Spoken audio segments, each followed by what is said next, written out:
ladies and gentlemen, a very warm welcome to all of you to this panel today. Yours and investing in development is everyone's business, yours and mine. Before I introduce our great panelists here, I just want to take a few minutes to set the scene a little bit of what we will be discussing this afternoon. To achieve sustainable and inclusive development, every actor in the international arena plays a unique role. So here I mean the traditional actors, such as the governments, both the donor government as well as the developing country governments. This is at national level, at local level, at city level. And of course, there are the NGOs, the non-governmental organizations, and the community-based organizations as well. But then there are other market forces that have a role to play in the development of a country. And these are companies, banks, commercial banks, development banks, media, youth groups, and many such other actors. So the question really is, how do you bring all these diverse group of actors together to cooperate together in a way that is meaningful? Often these actors might have competing priorities, or they might have conflicting interests. I also want to remind us all that in 2015 and 16, an unprecedented number of international and European commitments were adopted. So here I mean the Sustainable Development Goals, I mean the Paris Climate Change Agreement, the New Urban Agenda, Habitat 3, the EU's External Investment Plan, and others. One thing common in all these commitments was the importance of the private sector in development. But then again, the question is, what is a meaningful role of the private sector in development? Are they implementers of development? Or are they a part in the promotion and boosting of the local businesses, in creating jobs in the developing countries, in boosting the local markets? We'll be discussing all these topics this afternoon with this great group of panelists right here with me and with this wonderful audience. Before I introduce to you my colleagues right here, an interesting thing happened last week. A member state, which is not an EU member state, but a UN member state, right across the Atlantic, the national leader of that member state, and that member state will remain unnamed, withdrew his country from the climate change Paris agreements, or at least announced he will do so. Right away, a business leader, the head of the Bloomberg Group, Michael Bloomberg, said and made a commitment of giving in $15 million to the UN to fulfill the funding gap. The city of Pittsburgh, in that unnamed country, made an announcement. The mayor made an announcement and said, well, we, the city of Pittsburgh, we will respect the commitments of Paris. Hawaii, and now I think you know which country I'm talking about. The state of Hawaii was the first one to actually sign and create a legislation embracing the Paris Declaration. The reason I mention this is because it is a really good example of how different actors can step in development of its own country if the national government, or at another level, somebody, let's just say, disappoints all of us and their own country.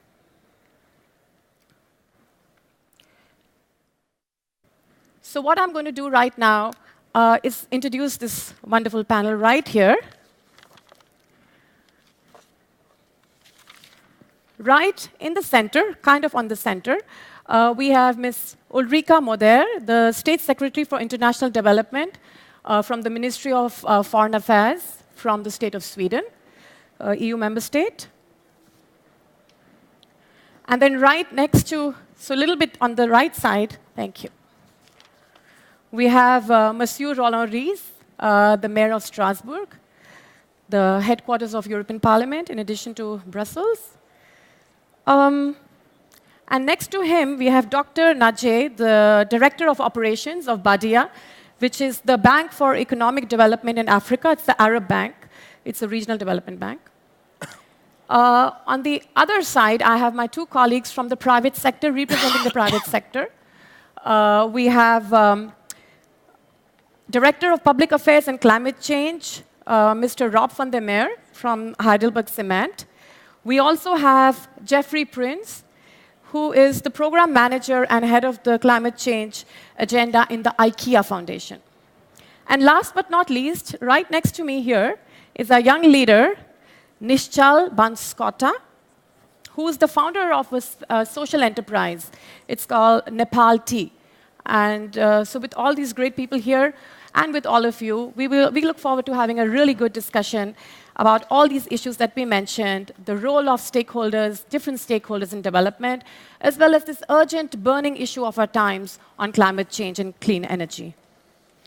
So before I take my first question, a very quick reminder.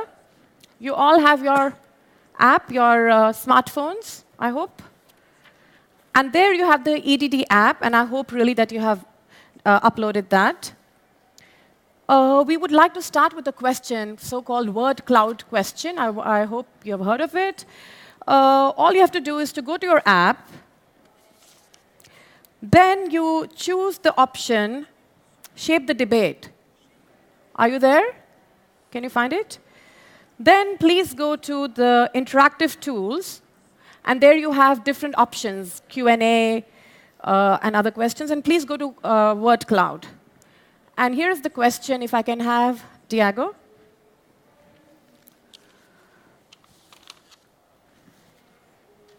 Sorry, I can't see it, I'm sure. Yeah, exactly.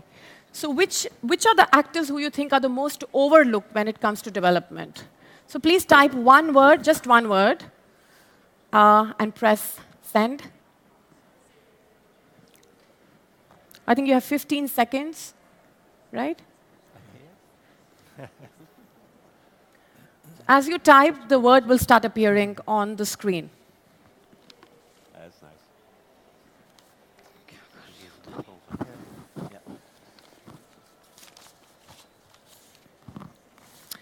OK, let's have a look. Keep typing.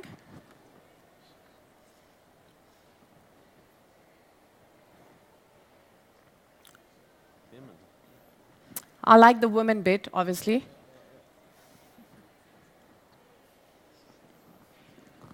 Youth.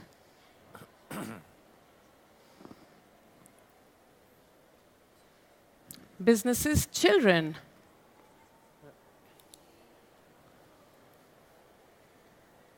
People.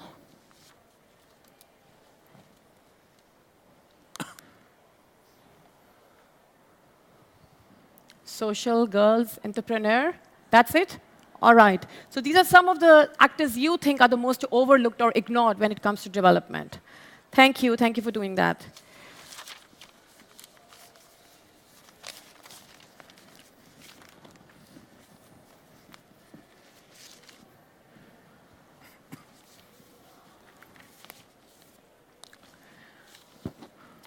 All right, then, let's start with the discussion. And I'll like to start with you, Ms. Moder. It's wonderful having you here. And as I said, you are the State Secretary for Ministry of Foreign Affairs from the state of Sweden, which, as we all know, is a country, is a state that is very, I would say, progressive when it comes to development cooperation. It's a sort of a well-known fact. So I wanted to bring those two topics that we just discussed, both the role of different stakeholders in development, as well as the urgent burning issue of climate change. Sweden has played a leading role both at the European level as well as at the global level. So if you can share a little bit of the Swedish experience with us in both those inclusive development, different actors, as well as climate change would be wonderful.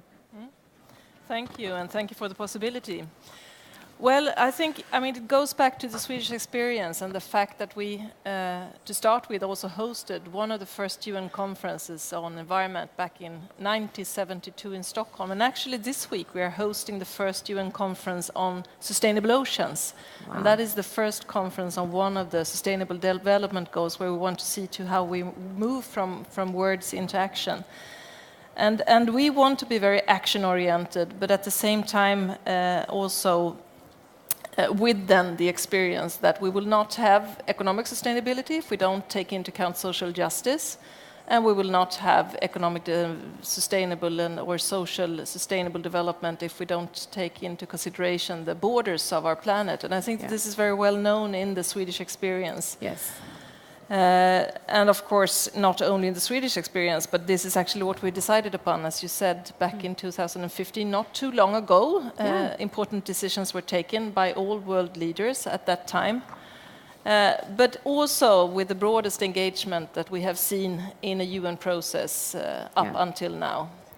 And I think that this was very important, that we had the private sector, that we had civil society actors, and not least the academia, because of course the decisions that we need to take now need to be based upon what we know and on science. And this is really, really important to take the decisions that need to be taken, but also the actions that need to be taken. Yeah. Thank you very much for that. Please go ahead. Sweden has decided to be one of the first fossil-free welfare nations of the world, because we think that with our experience we can show that we can actually decouple economic growth and what's needed for social development with our emissions. And even though we have challenges, of course, with sustainable production and consumption, which is one of the important goals of the agenda. But talking about our own emissions and how we count them, we do think that this is a goal that we can reach and be an example. No, that's wonderful to hear, and it's amazing what you said about the Sustainable Oceans Conference this year. I think, again, you are in the forefront and the leader when it comes to that. And also, I'm glad you mentioned academia, because I think we kind of missed on that one, and research is extremely important. Objectives, non-partial research, which can help us to make decisions for the future.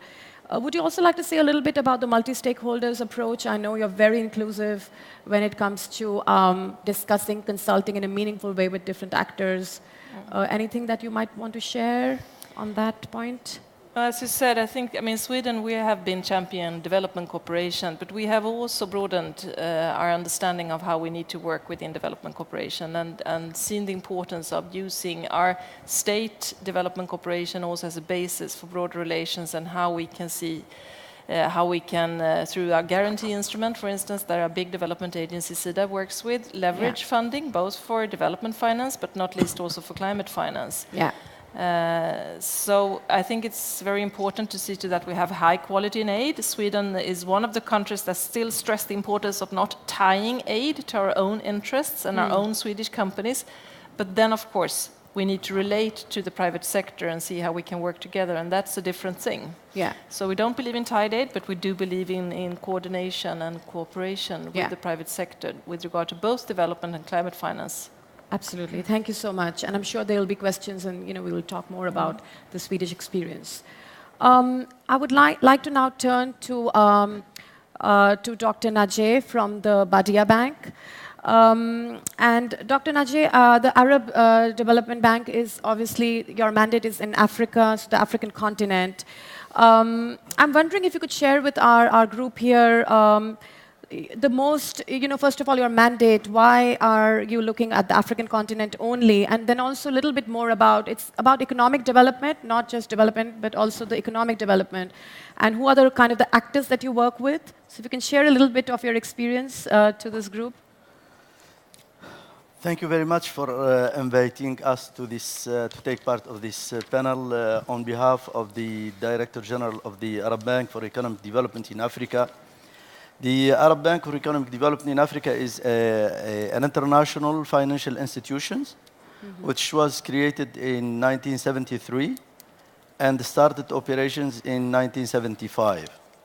It was created by 18 members of the League of the Arab States, but to benefit or to provide financing to sub-Saharan African countries.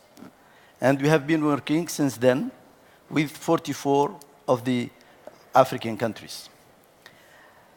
The bank is based in Khartoum since its inception and is still there. It was created to achieve 3 objectives. First of all, contribute to the promotion of economic development and cooperation between Arab countries and African countries, and to help reinforce the solidarity between Arab countries and African countries on the basis of equality and friendship. The bank has three possibilities of financing. The first window we have is the public window, which is dedicated to provide African countries with the financing of development projects in a very soft conditions. When we provide $1 of lending to African countries, we also draw $4 from other partners because of our concessional lending conditions. The second is to encourage the participation of Arab investors in promoting development in sub-Saharan Africa. And the third element is to provide African countries with technical assistance, which is needed for development also. Technical assistance is through institutional support, feasibility studies, which helps African countries undertake these development projects. We have been working with African countries in different sectors. 50% of our resources are dedicated to the development of infrastructure in Africa. We provide also more than 25% of our resources to the health, education, which is the social sector. And also we provide technical assistance and funding to the private sector. More specifically, in 2015, the Arab Bank for Economic Development in Africa created a special program for the private sector and the trade finance, which is also dedicated to provide financing to African countries.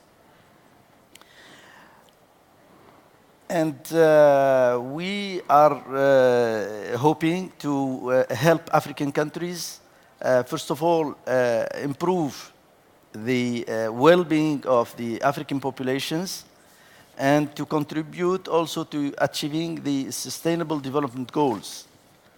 And Africa has many advantages, and that's why we are working with African countries. First of all, Africa has a growing population, 1.2 billion people. Second, Africa has the dividend of the population dividend. It can boost economic growth. It has a burgeoning middle class. Africa improved its business environment.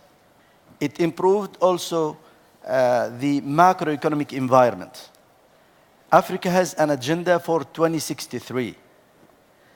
So far, we have been working with the African countries, and we think that Africa is now able to meet the challenges of achieving the sustainable goals. And we are working like the World Bank, the African Development Bank, the Arab Coordination Group, which is made of 10 Arab institutions with which we work together to provide the financing to African countries. Thank you so much. I also want to remind the group here that we have translation possibility between English and French. So in case you need to ask a question in any of those languages, please do use it. Et maintenant, je m'adresse. Now I'd like to turn to Mr. Mayor of Strasbourg, Mr. Rees. Now, Mr. Rees, perhaps you can speak to our group about why local government should be included in the efforts towards sustainable development, especially when we're talking about improving or increasing the contribution of the private sector in achieving the sustainable development goals. Thank you. Thank you very much for speaking to me in French, so I can take my headphones off. Well, good afternoon to everyone. I am the Mayor of Strasbourg, and I am here essentially representing French local government, but at the same time, European local government as well, and maybe even international local government, because I am the co-president of UCLG, a large international organization that brings together local government and public authorities from all four corners of the world. Now, the first thing I would like to say, I think today we have realized that local powers are very important. They have an important role to play in changes that will determine the future of the planet. In the COP in Copenhagen, we failed because local government was not on board. In COP21 in Paris, on the other hand, we succeeded because we got local governments on board 100%. So national and international public powers, public authorities definitely have a role to play. But local governments also has a key role to play. It's in a way to territorialize the actions towards citizens. So the mayors, the ministers of regions, they are closer to citizens. They are the ones who can teach people about the necessary changes, and that's the only way these changes will be accepted. Otherwise, things are not going to work. We can't just avoid or circumvent this idea. Secondly, when we're talking about the role of the private sector in this context, and here on the panel we have representatives from the private sector. Now, I think that the private sector also needs a framework that is created by public authorities at local, national, and international level. Public power, especially in local government, needs to be reinforced by the private sector. For example, in Africa, local government is very powerful, and they have been able to create a sort of framework for the private sector services that are provided to its citizens. For example, we have developed partnerships within the CGLU, as I said, as also other organizations where we've worked at integrating such partnerships. And the objective is to reinforce the role of public authorities so that they can, in fact, face up to their authorities. And this then brings me to the third topic that you mentioned as well, and that is the participation of the private sector towards providing services that are of public good. Because on one hand, you have the big companies, the multinationals, the banks, the private sector, and on the other hand, you have public authorities. But that age has come to an end. I mean, it is necessary for these two sectors to meet, and these big problems will only be solved through joint action. It's not going to be possible to solve them only by the private sector or only by the public sector. So this collaboration is what is going to allow us to move forward towards new solutions, new dynamics. But one thing is very important. When we're talking about public services, public authorities need to hold on to the reins, because there are a number of hypotheses that exist today when we're talking about a local public service. On one hand, you can talk about direct management. So you have the municipal authority that directly manages the transport services, the urbanization services, the different social services. So they have direct management with its employees. This is its pros and cons. The second approach would be where a public authority is saying we don't have any money, so we don't have any power, and they hand over these services to the private sector completely. And I don't think this is a good solution either. But then we have the third option, that is an in-between option, which is something that we have adopted, where you delegate public services to private sector actors, and the public sector says, well, I have a transport service, for example, which are the private sector companies interested? And then we have a tender. It's open to the market, so to speak, and there are companies who vie for this tender. But nonetheless, there is a framework that has already been determined by the public authorities, and the public authorities do contribute financially to this service actually being provided. In Strasbourg, for example, this is a model we have adopted for transport. We have mixed public-private partnerships, and we carried out this sort of a tender among private companies to find who would be the best company that would provide this transport service to our citizens.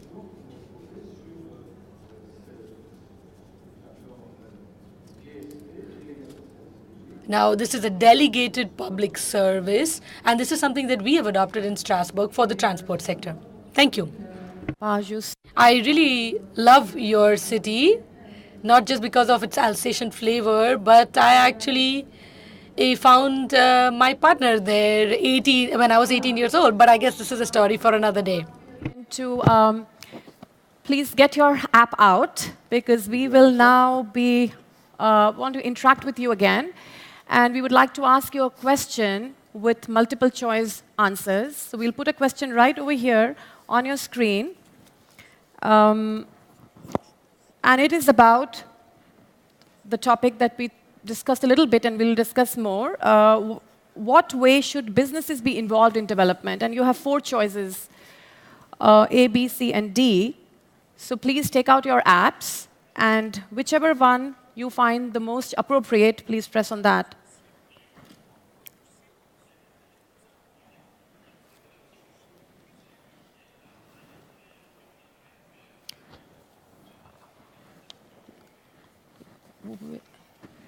So maybe I'll just read out for the panel what these answers are. So the A one is that businesses should run development projects by themselves. Second, or B, is businesses should be involved in development but closely monitored by the government and European Union or other governments. Businesses should be involved in development only in cooperation with civil society, governments, and other actors. And finally, D, businesses should not be involved in development at all. So let's see. Diego, are we still running? OK, sorry, I can't. So very clearly, I think C, businesses should be involved in development only in cooperation with civil society, governments, and other actors, received 45.5%. So I think that's what the group here believes in. And just followed by, sorry, I probably need to get up. Businesses should be involved in development but closely monitored by governments, 36.4%. Businesses should run development projects by themselves. There's 9.1% people that feel that. And then the last one, that they should not be involved at all, also has 9.1%. So I hope it's not the same people saying that. Probably not. Thank you very much for this. Please also be reminded that there is a Q&A option on your app. So any questions that you would like for the second part, after we speak with the rest of the 3 panelists, please start typing there. You can say who the question is for amongst the panelists, and then also please say your name so that we can mention you here. Very good. We will now move to our young leader. I'm sure probably the most inspiring person maybe in this room, or at least in the panel, with the young people coming and being a part of this important debate in today's very interesting world and interesting times. So Nishchal Banskota, I would like to ask you, so you're a social entrepreneur, if I can call you that, and you have set up a company called Nepal Tea, and this is a social investment. So could you just take us through a little bit the sort of the value chain that comes with this kind of a business? Who are the various market forces involved? How do young people and youth play a role? So a little bit on that aspect. Sure. To fundamentally talk about the value chain and various market forces in the business, I'd actually like to tweak the business fundamental definition of business a little bit. Sir Richard Branson once said how businesses as usual. It's the time is gone, and now it's time to make money by doing good. And in 2013 as well, there was a social investment package which was signed in the European Union, which reiterates the values that social and well-designed social policies are the drivers of the economic change. And that's why the fundamental definition in 21st century, I believe, of business should be people and planet before profit. And the value actually lies in transparency. So if we just think about this morning, I'm sure most of us had a cup of tea or a coffee or any beverage that we is the first thing that we do in the morning.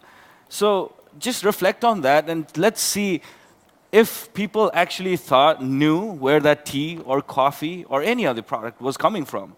And what was the price that they paid? And why did we pay the price that we paid? When we think of these things, we generally, do we even actually care about paying the prices for these things? And today's value, I believe, lies in the transparency, how connecting local farmers or local producers, the primary producers, I should say, with the ultimate consumers. There are a lot of unwarranted middlemen in this chain which need to be taken out. And so that those profits that they're made within the chain, that can actually go towards social investment of those farmers themselves. And that, I think, is one of the things we as youth, the millennials, are really passionate about. Because for us, I believe $1 more or $1 less would not significantly change the way we buy things. But if there's a meaningful product which has a story behind it, and also if there is a connection that we can make as ultimate consumers, if we know that having this beverage or providing or getting the services would actually benefit the primary producers, I think there's the value of new business. And that's the value we should be creating as well. And talking about the youth involvement in the social aspect, social investment, I'd actually like to share a story. It's a story about a 15-year-old kid who grew up in one of the most rural parts of Nepal. The place at that time was, it didn't have any means of electricity. It didn't have any roads. Clean drinking water was just not a question. So it was that dire of a situation. He had an opportunity to visit India, the next, our neighbor. And so he was very impressed when he saw the tea farmers who had a decent living in that area. And reflecting back on his village, he was very disheartened because people were actually struggling to put food on the plate. And he came back. He came back to Nepal with a visit, and he had that vision, a vision to change the community, get the community out of poverty. And he wanted to replicate the model. So he came back, and then he gathered all the villagers, and then he asked if the villagers would be able to support them by giving them their unused land so that he could cultivate tea. Being a 15-year-old, of course he was ridiculed. He was ridiculed in a big way, where the people actually said, it was only the British who know how to build a company, and it's only India and China where you can grow tea. Nepal is not the place. But he persisted, and he started growing tea in his backyard with his wife. And so after 4 years, there was no more of convincing, because more than 100 farmers actually came to him and pooled their marginal lands, the unused lands, and then asked him to start the tea company. And the 15-year-old kid that I'm talking about is none other than my father himself. Wow. So now, Kanchenjunga Tea Estate, which is the primary producer of first organic orthodox tea in Nepal, we employ more than 600 farmers. All of the full-time farmers get free housing and also subsidized daily necessities. And how we built up on sustainable and social investment, let me just give you an example. We also have a cow bank project. So we initially distributed 36 cows, and so that the farmers can have their own economies by extra income through that cows. So they could sell the dairy products directly into the market. That's an extra income. And the cow dung, which is an organic manure. We as a company buy that back. So that's another extra income for them. So we buy that back, and then we only have one condition. The one condition is the first calf it gives birth to, it needs to be given back to the factory. It's not for our personal use, of course, but it's given to another farmer. Initially, we started with 36. Now we have 176 cows in that bank.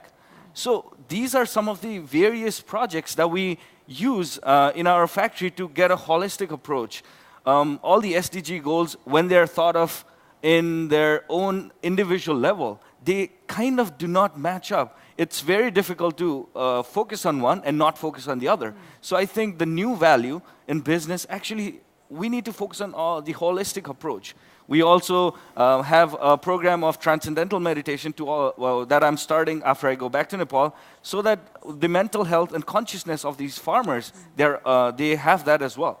So, and my father is 74 years old right now, and the reason I'm here today is because he has passed on the legacy, that ethical legacy, how businesses should be run, and how we can make change just through business. We can change lives through business. And I believe businesses, because they have scale, they have more, they can and actually should invest more into impact, to creating an impact. Rather than just NGOs which are limited to funding. So that is kind of like the model how we work on and how we built prosperity in our community. And I think it's a very replicable model, and it can be replicated throughout the world as well. So, yeah. Thank you. No, thank you very much for that. It reminds me of Mohan Chand Karamchand Gandhi, called Gandhi throughout the world. He talked about 7 sins, and one of those sins was commerce without morality. Do commerce, make a profit, but not without morality. So it reminded me when you said people and planet before profits. So it's something I'll take back. Thank you for that. Okay, so now we'll move on to sort of the last segment, which is to talking with our private sector partners. Just before we do that, I wanted to show you a very quick video. As you all know, Habitat for Humanity International, which I represent today, we work a lot with different actors, including banks and private sector. And this is an example of a video that we did together with Whirlpool in Poland.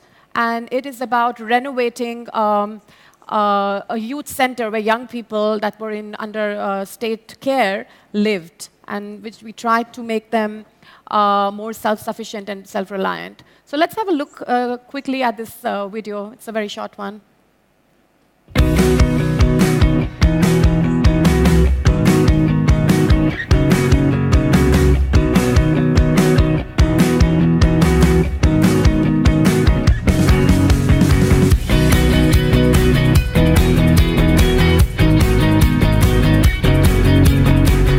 Habitat for Humanity Poland we współpracy z firmą Whirlpool adaptuje 200 metrów strychu na 7 niezależnych mieszkań rotacyjnych.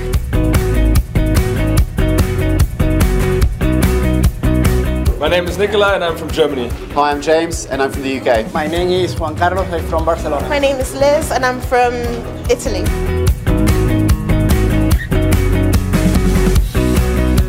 Hi, I'm Ina, I'm from Sweden. My name is Gansen and I'm from South Africa. My name is Tomasz and I am from Poland. My name is Jack, I'm from France.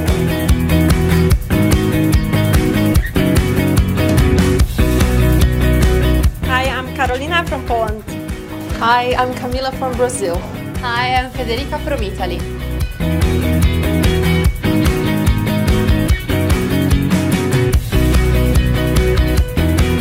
This is a great opportunity to do something practical for people who need help. It's good to give back to the boys, especially knowing that they have nothing at the moment, and now they have something to look forward to. Working for the young boys and who need support. We came to give some of ourselves to support who's in need.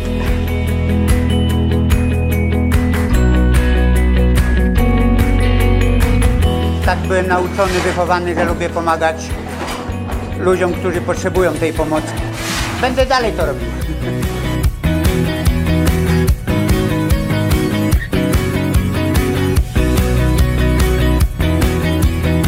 moja pierwsza styczność z wolontariatem w ogóle i praca jest rzeczywiście bardzo, bardzo ciężka, ale masa dużej radości i takiej motywacji, że możemy zrobić coś dla ludzi, którzy tego rzeczywiście potrzebują.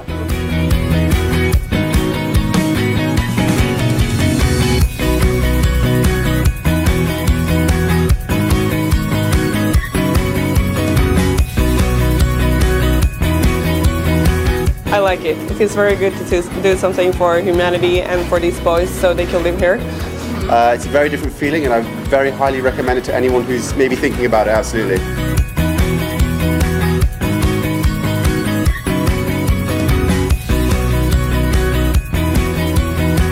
So we are here to support. No, I enjoyed it.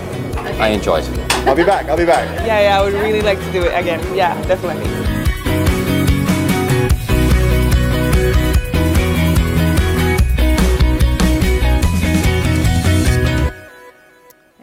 Thank you, Diego. So I hope you heard lots of European languages. I don't know how many you speak, but there are quite a few languages out there. Let's now move to my two colleagues right here and talk a little bit more about what they both are doing in their organizations. So let me start first with Jeff. So Jeff, IKEA Foundation, IKEA is a household name. Everybody knows the stores, but there's also a very big IKEA Foundation. And IKEA Foundation has taken climate change very seriously in a very meaningful manner.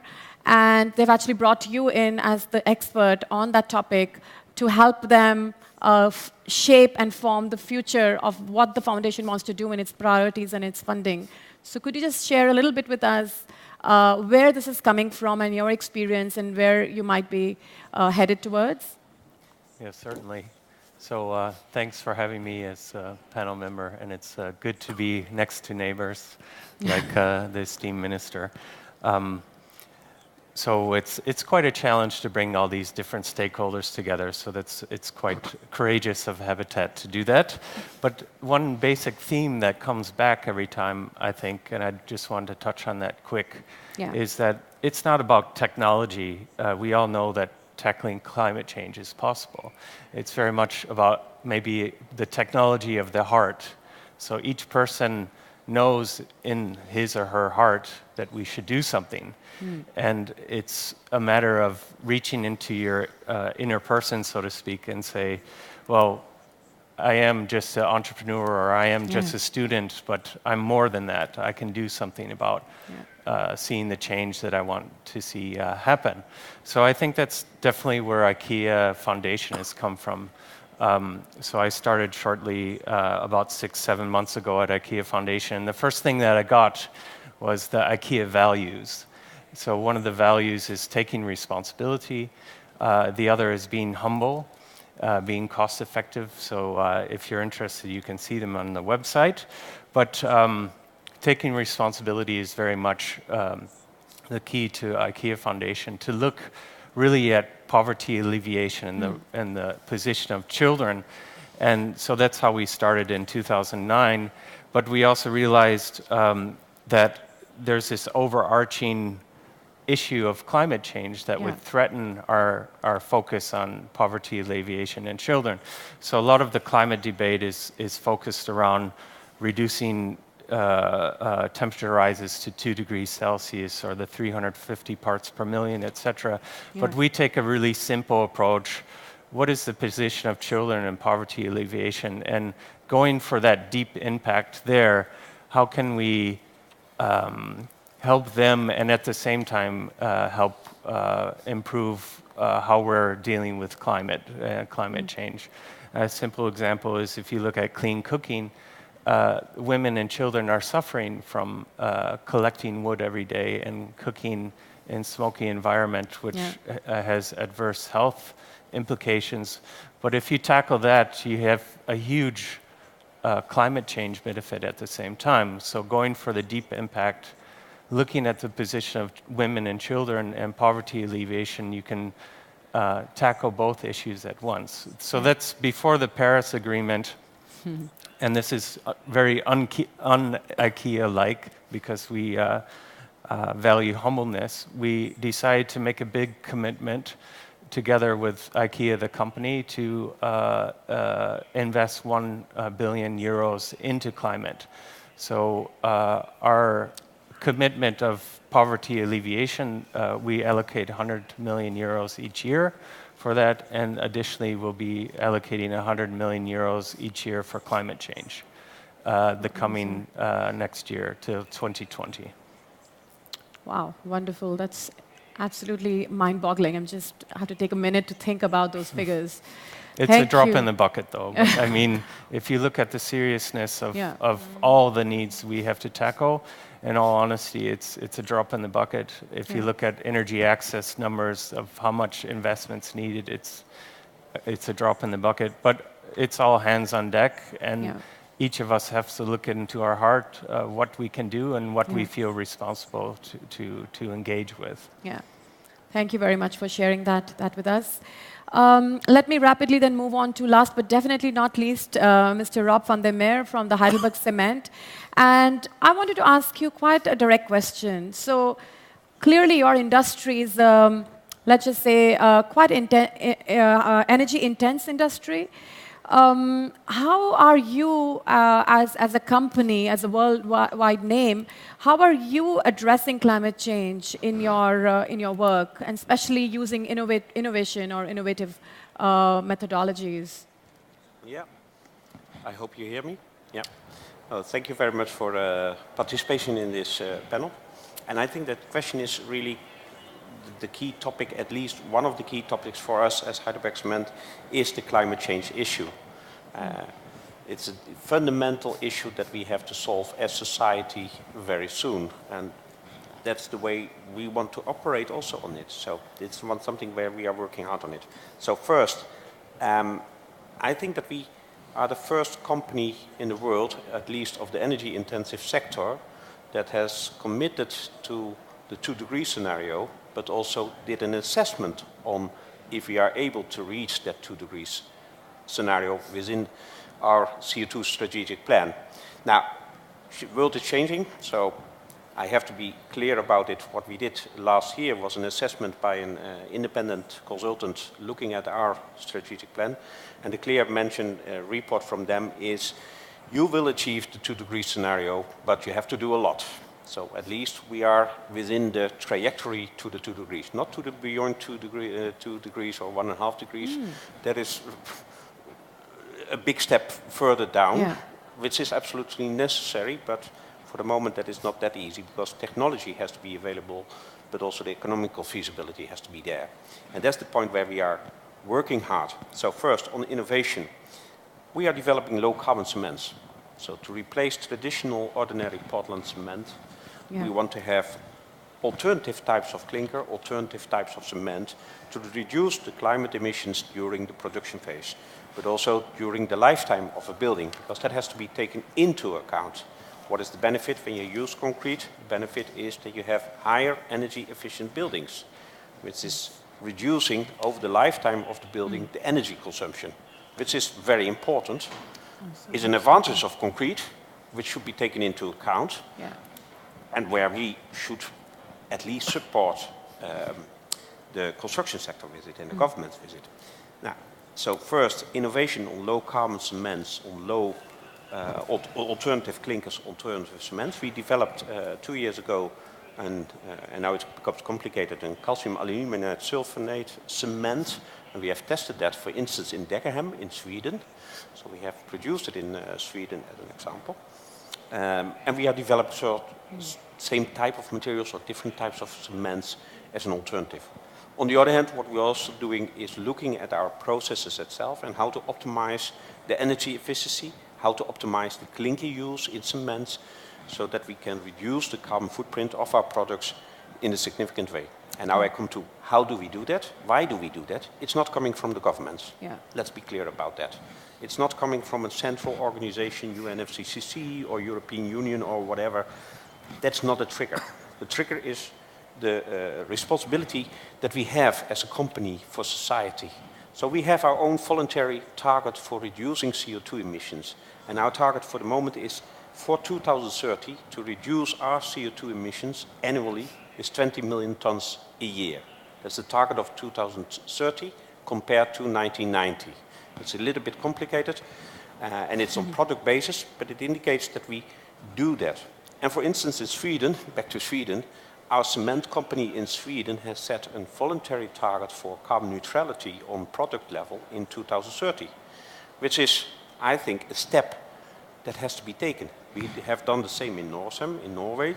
We are looking for the situation in the Netherlands.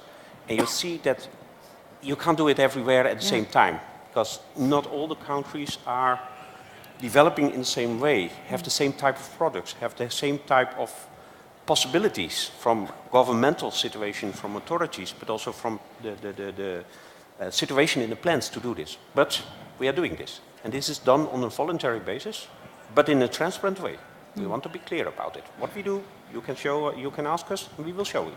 Yeah. And that's the way I think it should be done. Waiting for the governments, sorry, that will last too long. Good government. Yeah. Thank you so much. So we have had a wealth of information and experiences here, and now the floor is yours. I've had a few questions already, and I'll start reading them out. But please do feel free to send more questions and ask.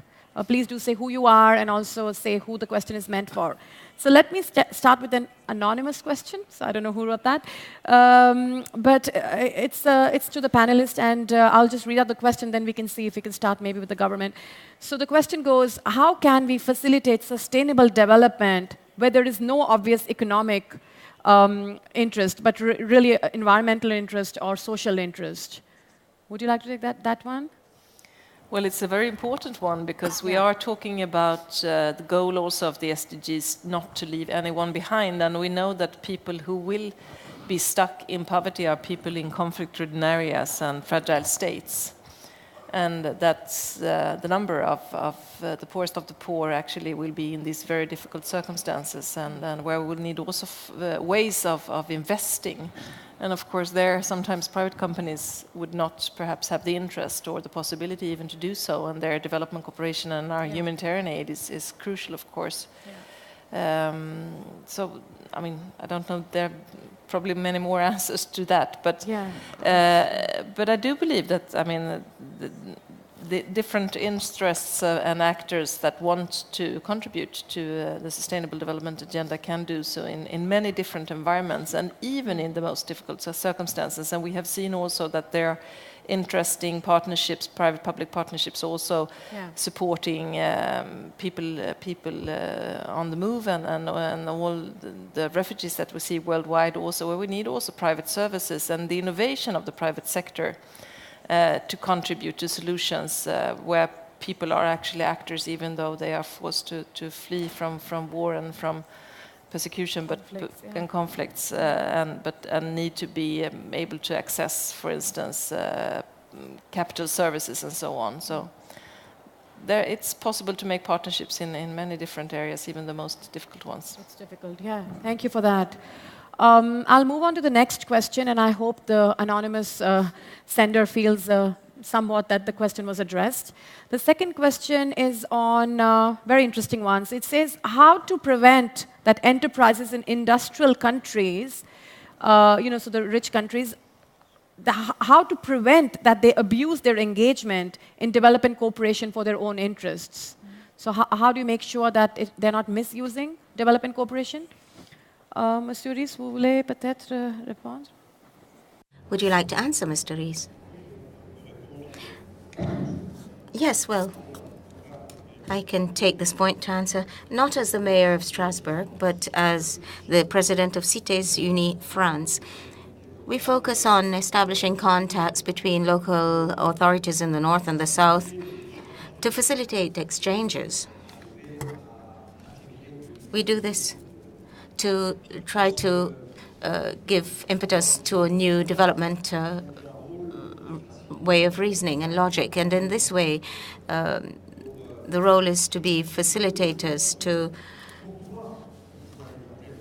try to explain to the funds why things should be done in a different way, why the old pattern of thinking should be corrected and readjusted. To give you an example, in Strasbourg, at the beginning of the 1990s, we launched a tram project in Strasbourg, and the citizens were very skeptical. But then I was the first deputy, and people were saying to me, but we already have tremendous difficulties moving around the city with our cars. Now, if you use some of the public area roadway for your trams, then it won't work at all. So they used to say, well, why not create parking lots in the center of the city and put the trams outside? So the whole debate was to try to explain why we were doing this, to try to, in a pedagogical manner, try to convince citizens to support the project, saying, if we're to bring cars into the center of the city, that would kill the city. So what we need to do is develop public transport. At the time we held a referendum, had we, then the project probably would have had to have been put aside. Today, 92% of the people in Strasbourg are happy with the tramways. So it meant that the elected representatives of the time had to be brave enough not to go with the flow and sometimes to allow themselves to be severely criticized. And sometimes you end up not being re-elected. It's a risk. But it's important to take this risk. Thank you. Thank you, Mr. Rees. Okay, I'll take a next question from Marine Goudron. I hope I pronounced your name correctly, from Platforma. And the question is to IKEA Foundation and Heidelberg Cement. And the question is, taking stock of the mayor of Strasbourg's intervention and the poll showing that the private sector should work together with local governments and with civil society, any example of good practices involving local stakeholders? Can you think of some examples? I think we have some ideas, but... So it goes back a little bit to the role of business. So IKEA Foundation is definitely separate from IKEA, the company, and we exist thanks from the generosity of the founder of IKEA, Ingvar Kamprad. So the blue stores that many of you may know, they're owned by a foundation, and any of the money that's made doesn't go to shareholders, but goes to reinvesting into a store expansion or leaves the door, it exits via us.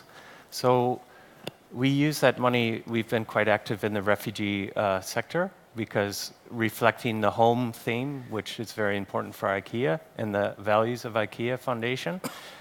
We looked at the refugee situation, for example, in Jordan, where in a population of approximately 8 million people, there's 1.2 million refugees, and they all need jobs. So thanks to the leadership of our CEO, Per Heggenes, he did a lot of work to get an IKEA store opened in Jordan, but to get also employment, and that's part of the store philosophy, is to be very community action oriented, to also create jobs for refugees, to supply the store with carpets and tapestries.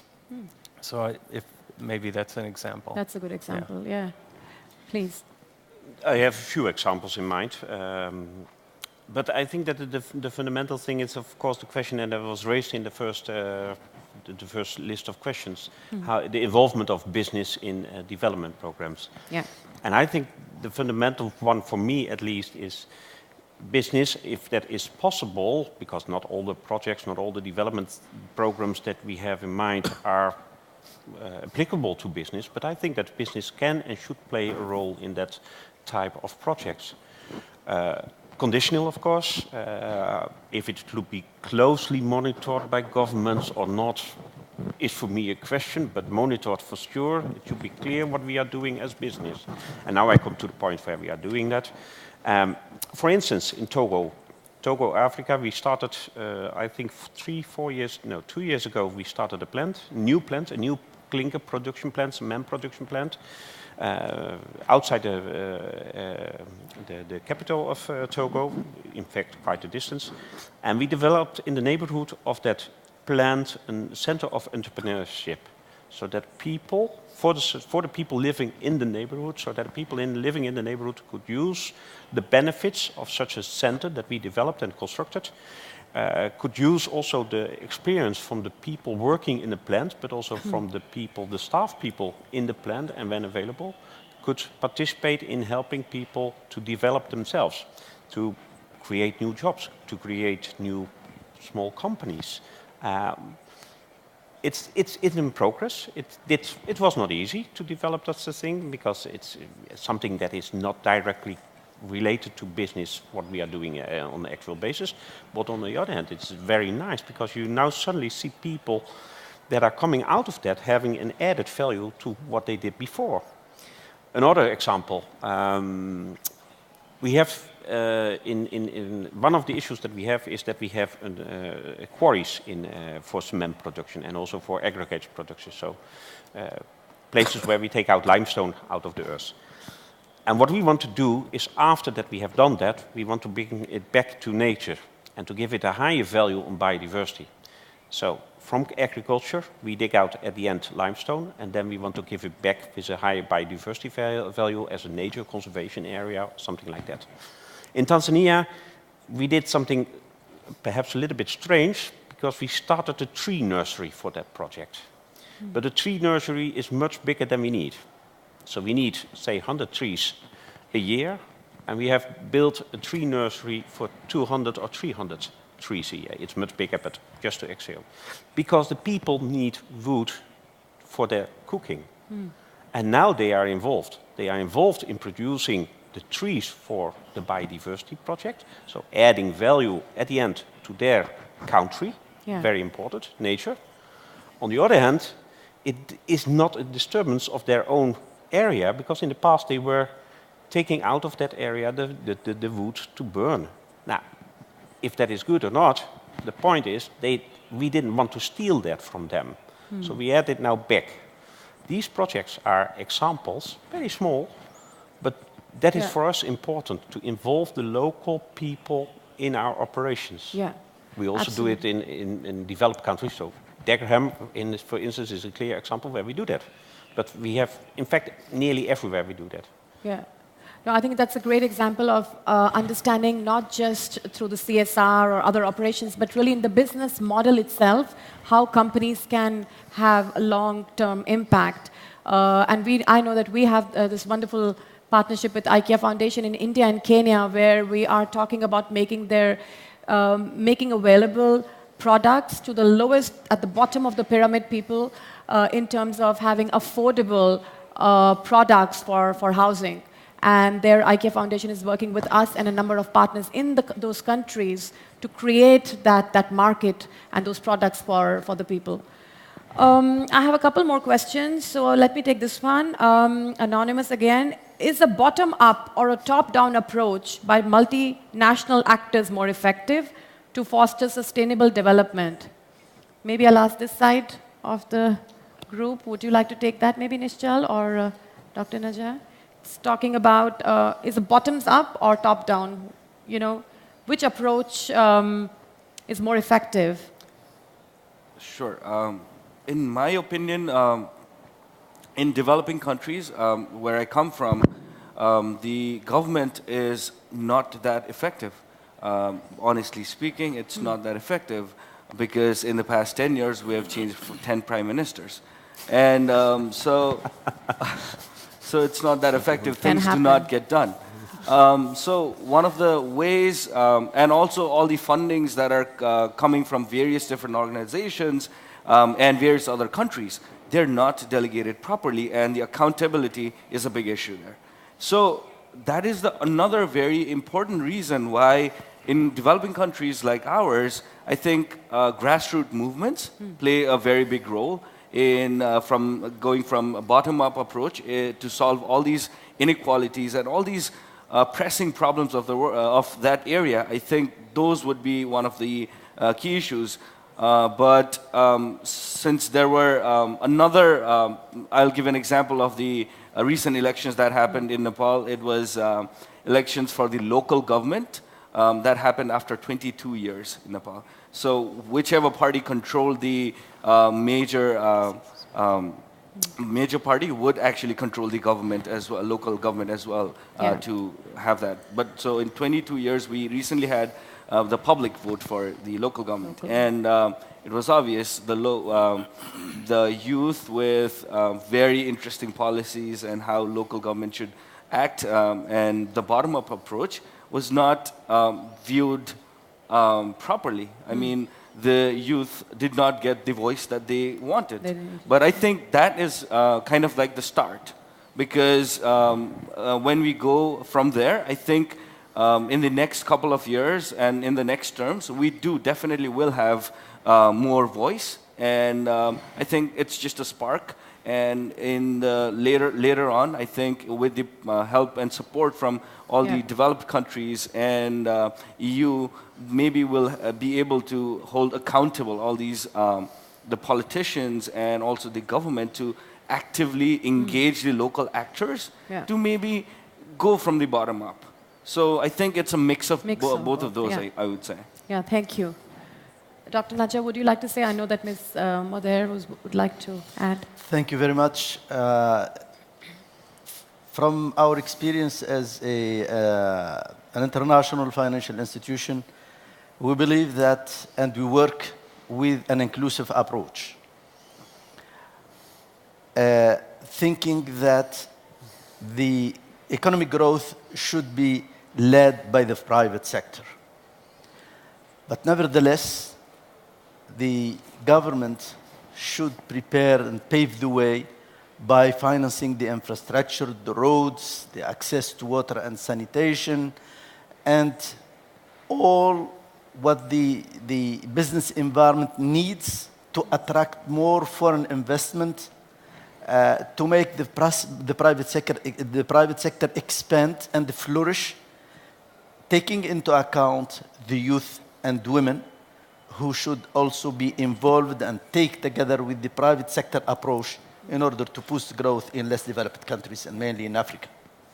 Thank you. Thank you for that. Would you like to add? There's another question for you as well. I think it's difficult to say whether top-down or bottom-up, and all experience in development cooperation shows, and I guess this goes for also for business projects, that you need the local ownership to really have successful projects. But anyway, I think that, I mean, even though the private sector would always argue that we need to do this on a voluntary basis, and even I think you're right, unfortunately, that sometimes you're always also ahead of governments, but still governments do have a responsibility to see to that we have a regulatory framework.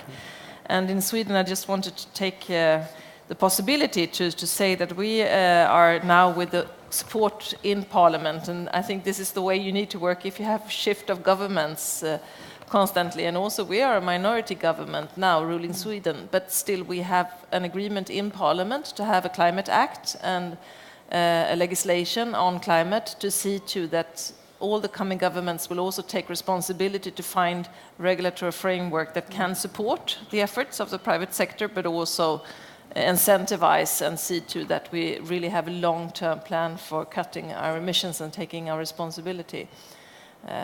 So I just, and anyone who has interest, I mean, Britain and Denmark, and there are other countries that have taken this kind of legislation and these kind of climate acts, and anyone who would be interested to follow the Swedish example is most welcome to do so and bring it to your countries as well. Yeah, thank you.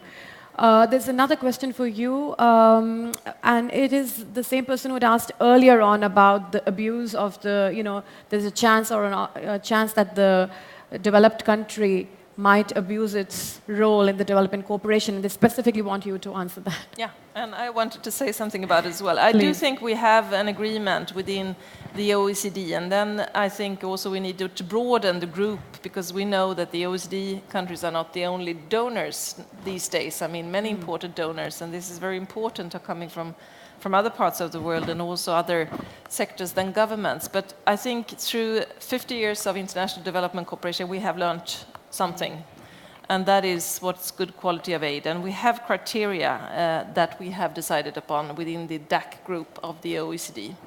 And those criteria, they are based on experience and knowledge. I mentioned that in my initial remarks. And we should safeguard the OECD DAC criteria, and Sweden is very concerned actually about the integrity and of quality of international development cooperation. And so we want to invite more actors that are not perhaps part of this family to actually have common decision on criteria as we have had in the OECD DAC group. And of course, sometimes it needs to be developed, but it very much also needs to be safeguarded, because otherwise it will be diluted, and the international development cooperation will be used for everything and nothing. And this is not very good in times where we have so huge challenges, both with new threats such as climate change that risk rolling back a lot of the development that we have seen, but also with a very critical situation on humanitarian crisis that we need to find ways to finance. So we are spending quite a lot of time to negotiate also within the OECD DAC group and to discuss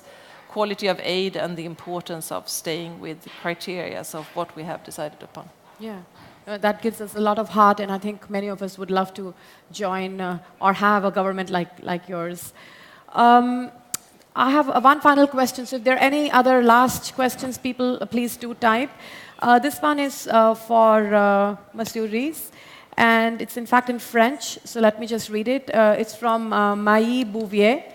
I'm not sure where you're sitting, but and the question is, my question is directed to private sector actors as well as Mr. Rees.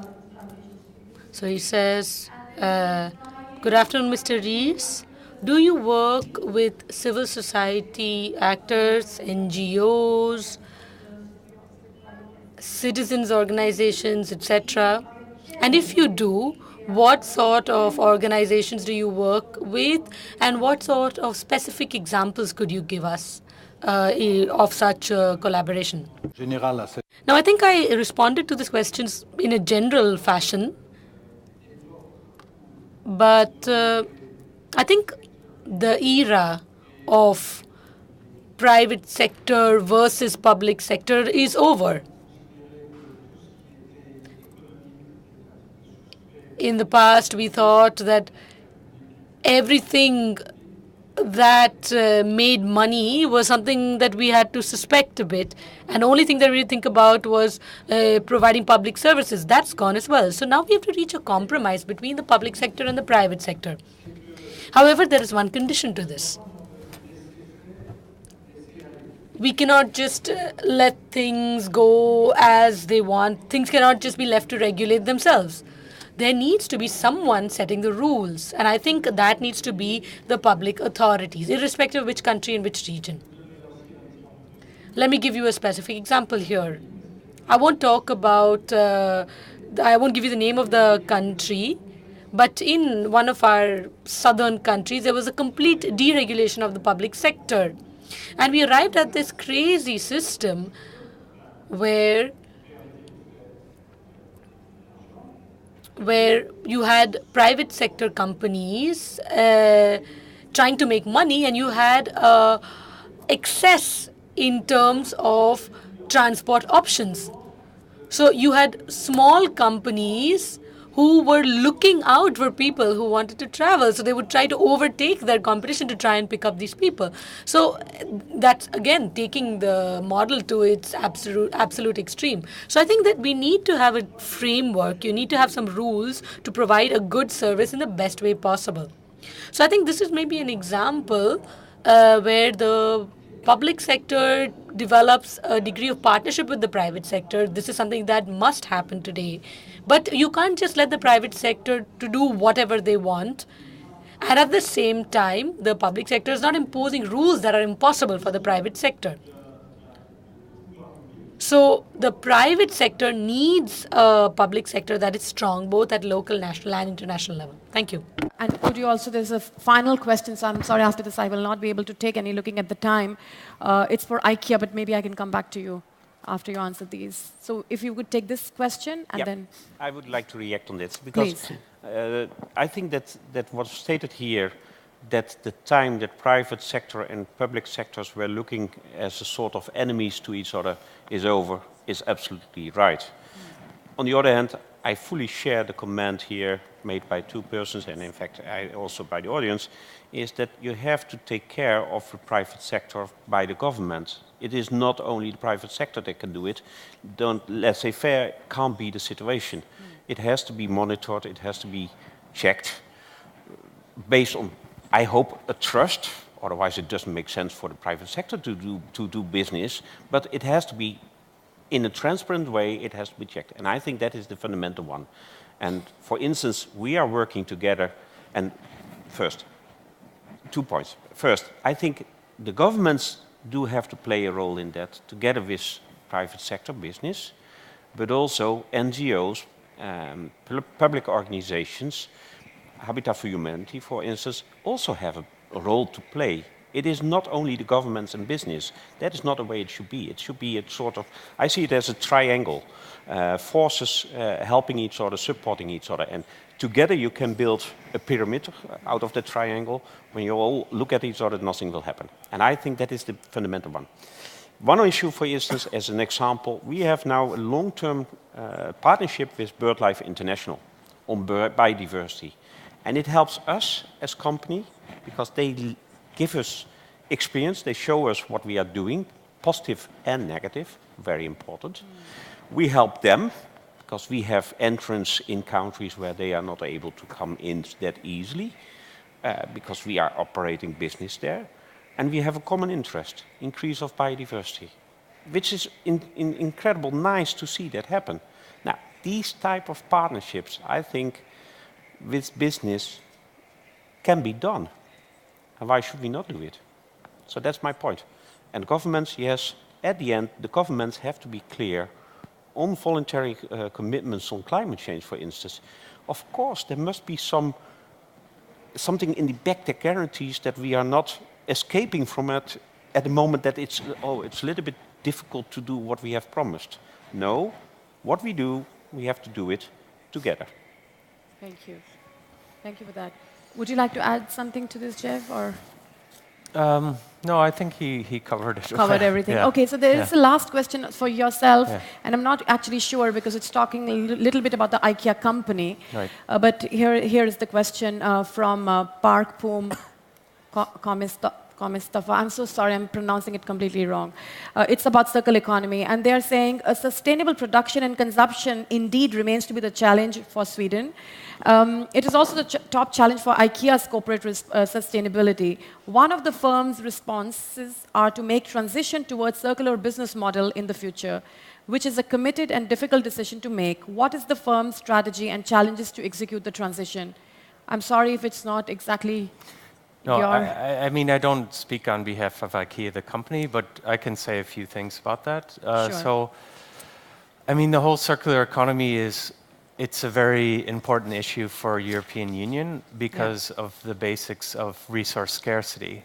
So if you look at some of the main commodities, you see the rise of prices in these commodities, whether it be steel for a company like Renault or cotton for an H&M. So out of a competitive interest, there's interest of controlling these scarce resources, these commodities. So there are a lot of different models to do that. There's a lease model that you don't buy light bulbs, but you buy the leasing service of light. So you buy lighting hours, or you buy sitting hours, or you buy carpet hours. So you don't sell a product, you have a common interest to have a service that goes as long as possible. And so IKEA as a company is looking at this as well. I know in Belgium, for example, they're looking at what is the business model for an IKEA couch to return it and to either get it fixed or to hand it in and get a discount for a new couch. Yeah. So but in all honesty, it's calculating the business model. It asks something different from consumers to say, well, can I use a second-hand couch that's been refurbished? There's like hygienic issues, there's issues of wanting ownership, but it's definitely something we have to look at. You know, if I can speak on behalf of IKEA, but it's definitely something we have to look at because of scarce resources. Thank you for that. I really need to now wrap up, and so I would like to give the floor to each of you, literally just 1 minute. If you can just, your main sort of giveaways, what should the people here go back home with, your one message? And I want to remind our audience here, it's a mouthful and I messed it up earlier. Our panel is called Yours and Mine, Investing in Development is Everyone's Business. Would you like to start, Nisha? Sure, thank you. Yeah. The main takeaway, I think, from what we've been hearing is how corporate social responsibility is not just a wing of a company, but it needs to be integrated throughout the business model of the companies, and that should be the new norm. So what we are striving towards, even in the Sustainable Development Goals, it's more of people and planet before profit. I think that is a completely sustainable model as we move forward, and I hope companies or any other organizations working towards that need to be supported, and I think that's the way forward. Thank you. Thank you. Dr. Najjar. Thank you very much. I think that stakeholders involved in sustainable development should work within a social contract together in order to complement each other's. For this, I think there is a need to reinforce the partnership between all the stakeholders involved in the development process. Yeah, absolutely. Thank you. Alors, je voudrais dire. Well, as far as I'm concerned, we have a tremendously urgent situation before us today. I'm convinced that in the future, and perhaps not too far off, we may be asking ourselves, how can we remain blind for so long on issues such as climate change, pollution, and other disasters that are taking place, and others that are going to take place as well in the future? I think that anything that is innovative, whether at a local, national, or European level, or a world level, global level, all innovations are welcome, are needed. We must change, and if possible, change quickly our applications in all areas. But obviously, we can't just do it any old how. We need to assess carefully. We need to start up innovations in a cautious, prudent manner. And then, if we realize that they're not working, we should be able to stop them. And if they work well, then we extend them and establish good practices, best practices, wherever they may be in the world, north or south. And then sometimes we'll recognize that, okay, the innovation works, but it could be improved on, and we need to add to it or cut back on it a bit. But this is an emergency. I'm really sorry that the leading power of the world has really denied signing the COP21 in Paris. Last contribution. Well, I think we have a moral obligation to see to that the decisions taken in 2015 are actually being turned into action. The words need to be to come true, but a moral obligation perhaps sounds a bit heavy, but I think it is important sometimes to spell that out. It is a moral obligation to the coming generations, and for us living in the rich world, it's about climate justice, and that we have actually used a lot of the life room of not only future generations, but also people living on the other side of the planet. But I think it will also be very rewarding, and I think that this panel shows that if we coordinate our action from the private sector, civil society, and also governments, and then we will see that we can actually make change, and that it's actually, as we have said also within the agenda, the only way to see to that we have economic sustainability. We need to look towards social justice, and we need to respect the borders of the planet. And so it's the right thing to do, but it's also the smart thing to do, as we used to say. And each of us play a role in that. Very quickly, we're at the end of our... Simple, we have to be green and inclusive to ensure that we have a quality life for the future. That's simple as that. Thank you. I have in fact, one point, but mentioned in two ways. One is, for me, business has to change from only money-oriented, which at least is half of the perception here, I believe, to a value-added perception. And value is not necessarily always money. Money, It's important, but not the only one. And for us as a cement company operating in local markets, that means that we have to be locally active on participation, on partnerships, and on local sustainable development. And I think that is what I want to bring here, but what else I get back here. Yeah. No, thank you very much. I couldn't have said it better. I started the panel with saying the definition of development, and we talked about growth, change, and advancement. I just want to end by saying growth must be inclusive, change must be positive, and advancement must be meaningful in order for it to be successful. So thank you very much for this lovely panel here and my audience. Thank you very much for staying with us this afternoon.